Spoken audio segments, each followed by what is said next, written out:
If you just don't know anything about your adversary, then how would you ever fight a battle against him? Hey guys, it is Bible Scribe. Thank you for joining me again. This is part 6 of our 6-part series on Satan, and this is going to be an overview, a summary of everything that we've talked about. We've gone over so many different terms and names for Satan throughout many different texts. Different texts we've looked at. We've looked at the Bible, Book of Jasher, Jubilees, Enoch, the Discourse on Abaddon, the Josephus Discourse on Hades. We've looked at the Gospel of Bartholomew, Gospel of Nicodemus.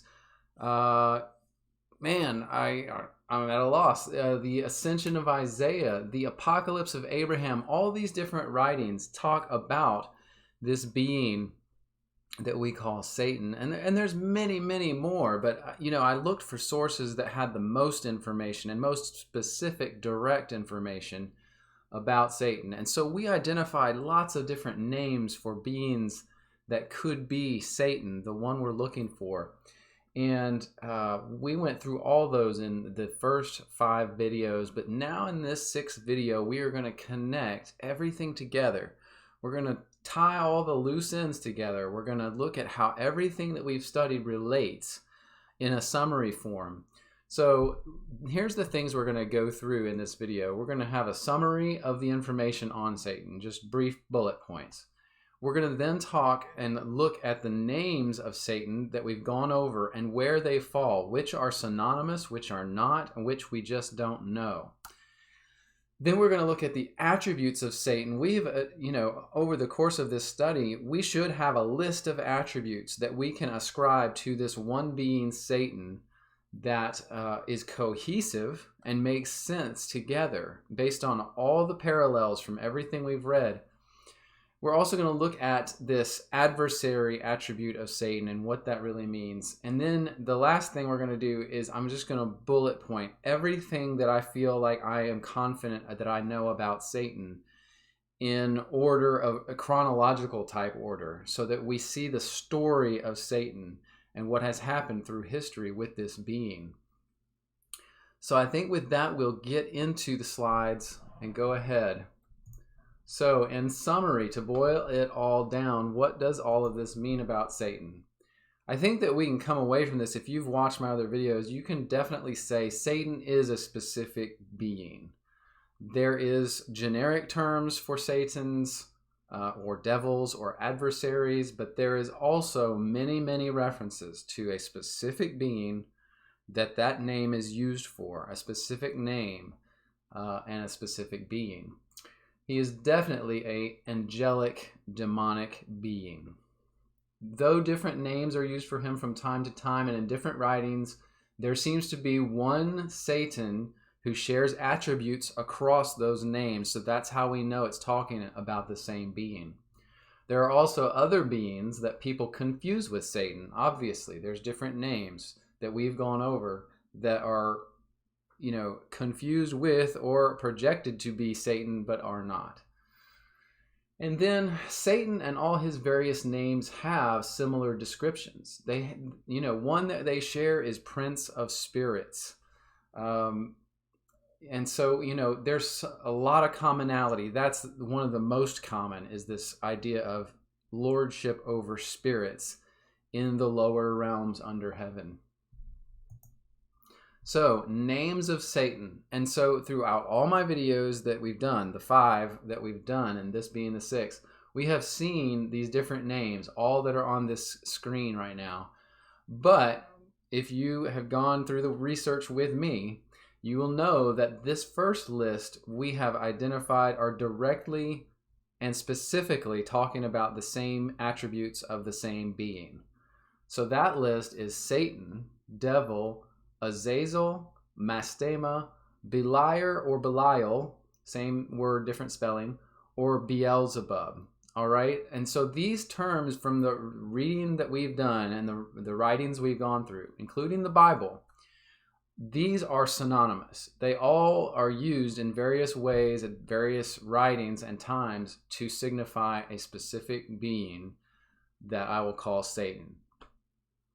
And then we have this second list, I call it the maybe list. And these are names that we looked at, but we couldn't find definitive, direct evidence that these would be the same as Satan. But it is worth looking into. Like if you have more time on your hands, you want to see more about these names and research them further, then do it. I could not come to a consensus or conclusion based on the sources that I went to. And those names are Leviathan, Baal, Tartarus, and Samael and Lilith. All right, so I just felt like I couldn't make a solid determination with those names that they were the same or similar to Satan, and not enough for me to bring them forward and say, hey, that's definite. As with the first list, that first list is, to me, not questionable. Then this last list, the not Satan list. Now, when we went through these writings, we also found names that sometimes people will attribute to Satan, but they are not Satan. And that list is Lucifer, Hades, and Abaddon and Thanatos. And so those in the different writings we read through, sometimes these beings would be talking to Satan or with Satan, or so we knew from the clues that these beings were definitely not Satan. In fact, were in either conversation or work with Satan or against. So it's like we knew for a fact these were just not the same being that we were looking for. Now, attributes of Satan. So through all these writings, we found a lot of common attributes, and this is the compilation of that. So we know that Satan is called the Prince of Spirits. We know he commands this host of fallen angels. Like he has a whole group of fallen angels and demons and unclean spirits that are his host to command. He commands those spirits that are under heaven. And that would be from the firmament down, all those in the sky and on the earth and under the earth are his to command, because that was his realm of authority. The accuser of the people of God, the people of Israel. Now, this is something we learned from the Bible itself and from some other writings that echoed the same thing, that he was accusing mankind, and particularly Israel, before God. That was his purpose, his job, and his desire was to bring mankind down. And this last point, that he may have made Hades or corrupted him. So Hades being another being, we read in one of our sources that Satan may have either made or caused to fall Hades, who is the keeper of the underworld. And they are definitely separate beings, but there's a connection there too. And then over here on the right, we have that Satan definitely tempted Eve in the Garden of Eden, the story of the garden where she ate the fruit from the tree of knowledge. He definitely tempted Job. It says so in the book of Job in chapter 1. You can read that. And then he tempted Abraham. We found that, in, which source was it? I think this was the book of Jubilees. That's right. Book of Jubilees, under the name Mastema, which has all the same events and attributes as Satan in the Bible, that he tempted Abraham to kill Isaac before God. And that was Satan's work, not God's. But God said, you will not be able to turn Abraham because of his faith. And he was right. And so Satan attempted that for Abraham to kill Isaac, but he did not do it. And then Pharaoh, in the book,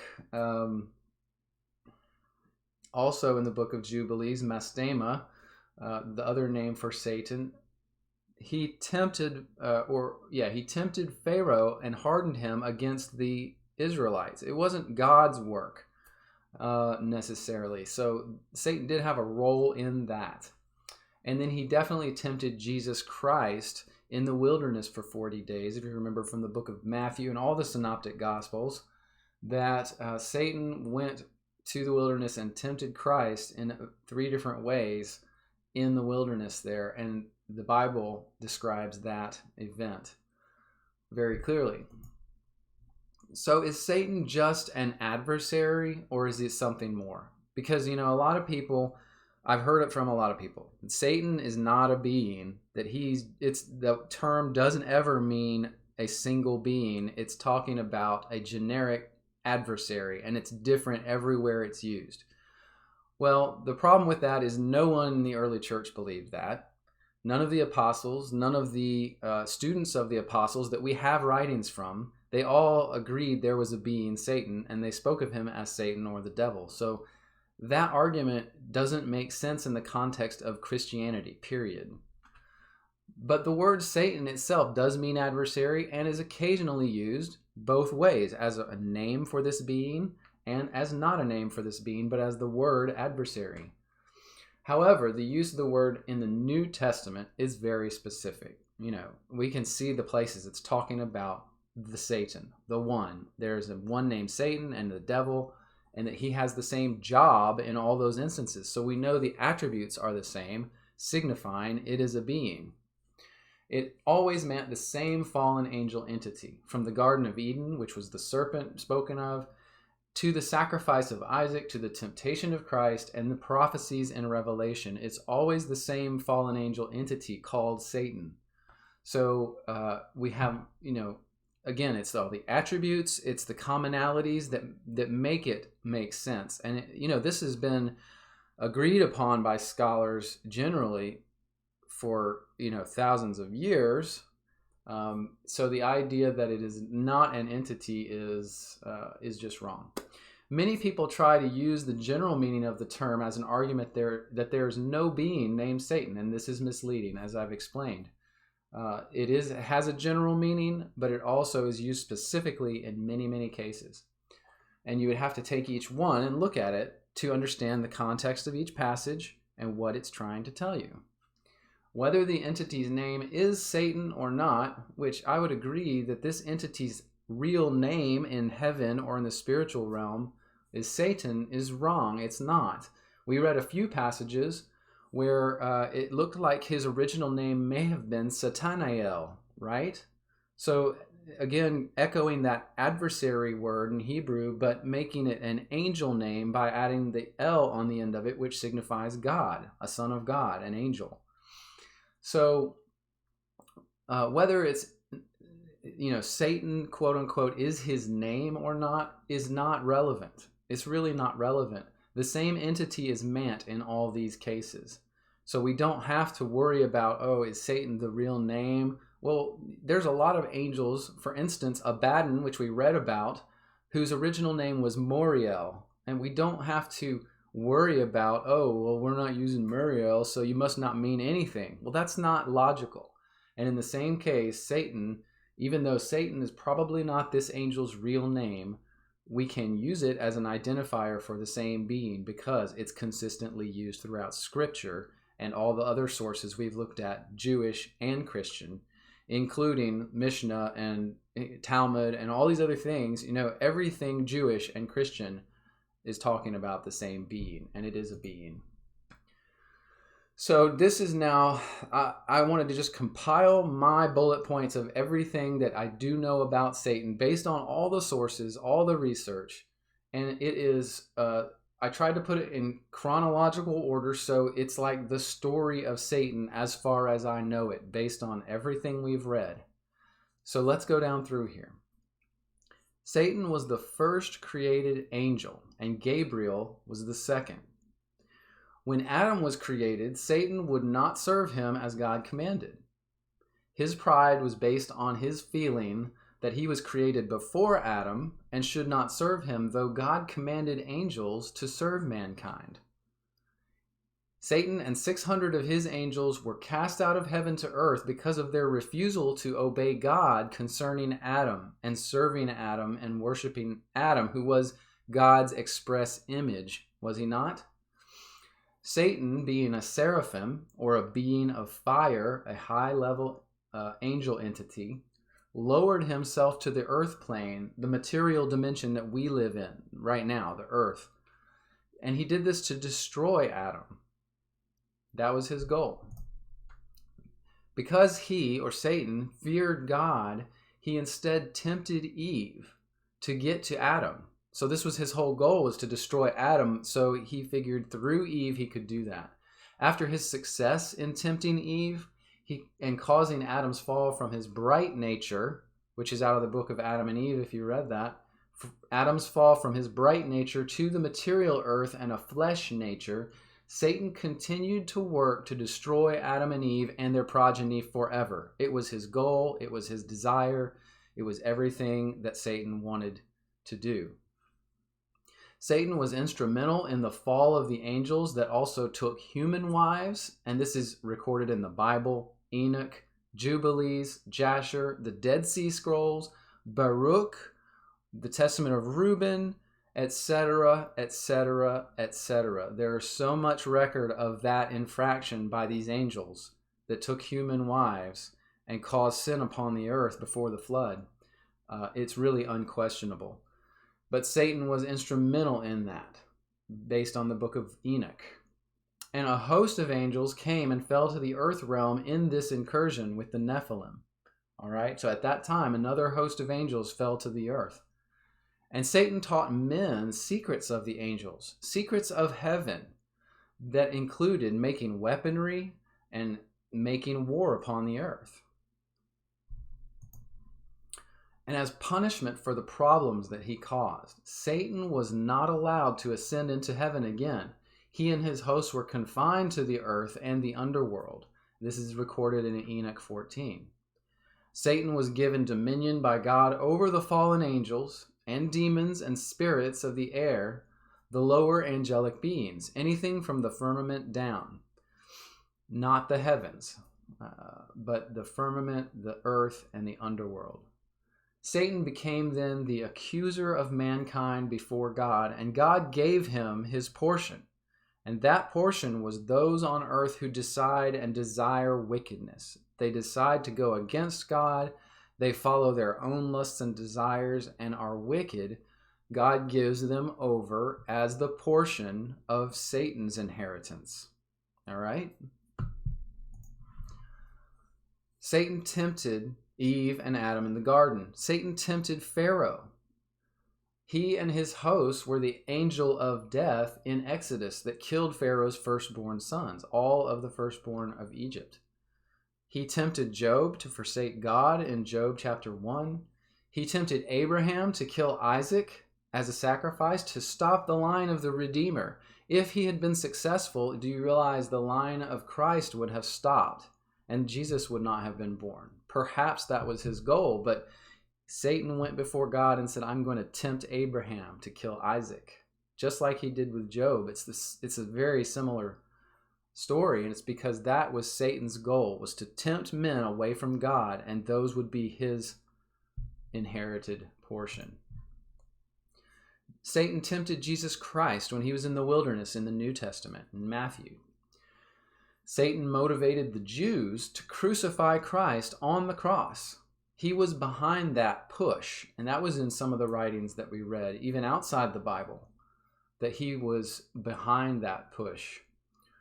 Unknowingly, Satan's push for Christ's death resulted in Christ's entry into the realm of Hades in 30 AD. When Christ died, he went to Hades through death, so that he could open the gates and bring the righteous out of Hades and take them to heaven to start his kingdom. Jesus and his angels then bound Satan with chains in Hades. They bound him at that time. It's in Revelation when he was bound. And with Satan bound, Jesus set free all the righteous who had been there since Adam's death. Not the wicked. They were kept in a separate place in Hades, but the righteous were taken from Hades and taken up to heaven when Jesus stormed Hades and broke the gates down. Satan's binding that we just read about lasted 1,000 years. It says so in the book of Revelation. And Satan seems to have been loosed now after the 1,000 years.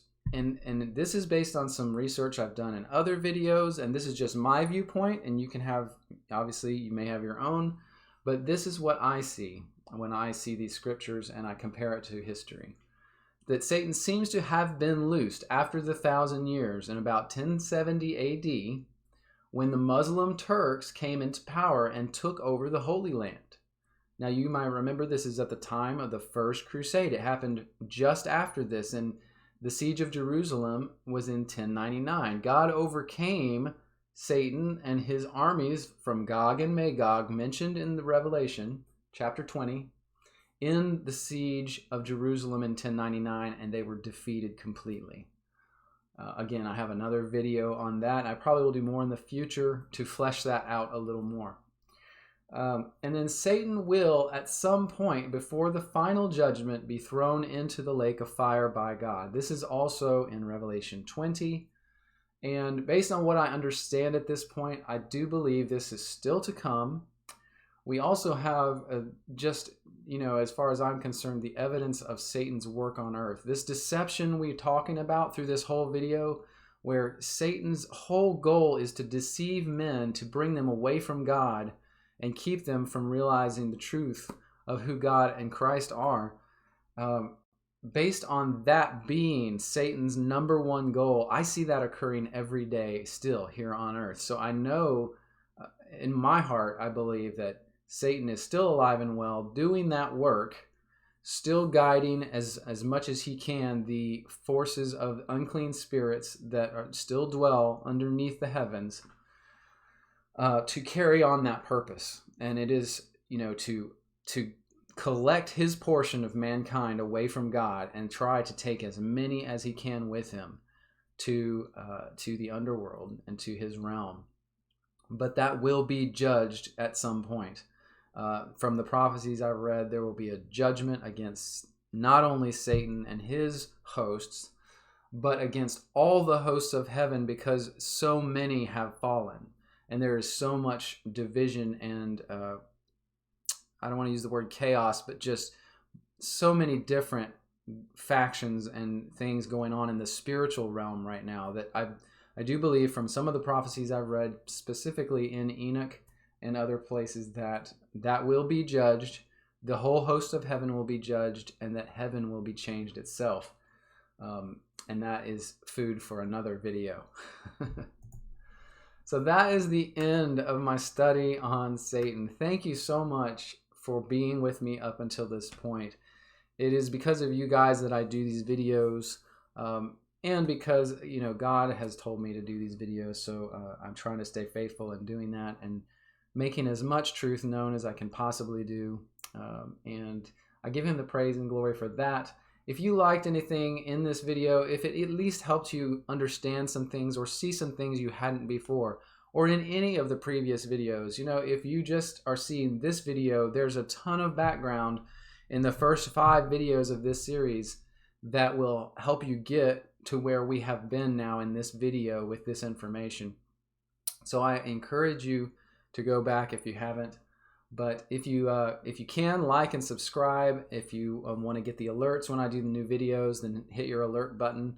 And I just appreciate you guys. Thank you, and God bless.